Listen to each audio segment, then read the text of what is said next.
off a piece, and then you're going to roll it into a cylinder, okay? When you roll, you don't have to have a canvas to roll coils, but I have a canvas out because I'm going to show you how to do a section. So when you roll on a canvas, sometimes it starts to slip around. You can just flip it out of the way. You're going to have to watch the table then, but that's okay.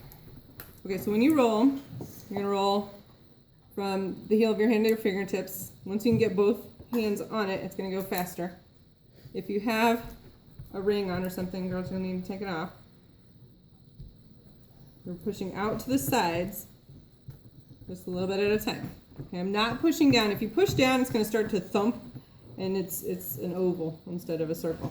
So stand it up on the taller end and smash it down a little bit so it's a circle again. Nope. Okay. So as you go, you're going out towards the side with your hands. So you're gently applying pressure and moving your hands to the outside edge. Starting to thump down here. Just need to square that up a little bit. Again, you want your coil to be about the size of your finger. Anything smaller than that and it's going to crack and you're not going to be happy with it. Okay? You want to get kind of good at rolling the coils about the same thickness. It's going to look more uniform on your project if they're all relatively the same. Okay, so I have a nice coil. If I'm using a slab, I'm going to scratch and slip. So these tools have a little forked edge. All you have to do is go around this outside edge. You don't need to do the center part, just the outside section. This is scratching.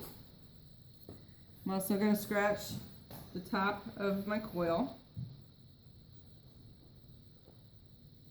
And I'm going to slip. Now I use toothbrushes in my slip. You can just use water sometimes if you want to, but I have some real thin slip here set up. And the slip works like glue. It's just watered down clay, but it works like glue in all meanings. Like if you get extra oozing out the side, then you're going to have extra oozing outside, just like if you use too much liquid glue on a paper project. Okay, you don't need to slip this part. You just need to slip one part. Start wherever you want. As you go, you're going to press firmly, but not squashing it. Okay. And you're going to follow that edge, the contour of your project, all the way around. If you press too hard, you're going to squish your edge. And I'm using these two fingers to make sure it lines up with the outside edge as I press it into place. Okay. When you get to the end, you take your finger and smoosh this first one down a little bit. It'll ramp right up on there, and you just keep going.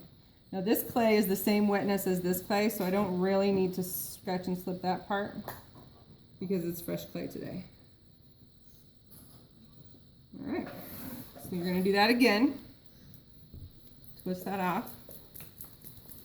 Make it a cylinder. Roll it out.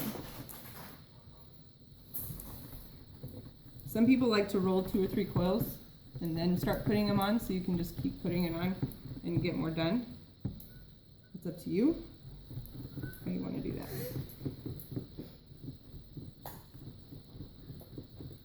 Okay, that's about the same thickness everywhere as the other one. So I'm going to continue going. Just going to smash those up against each other. Again, this is fresh, wet clay. It's not starting to dry out. I haven't messed it up and dried it out, so I can just keep adding to it.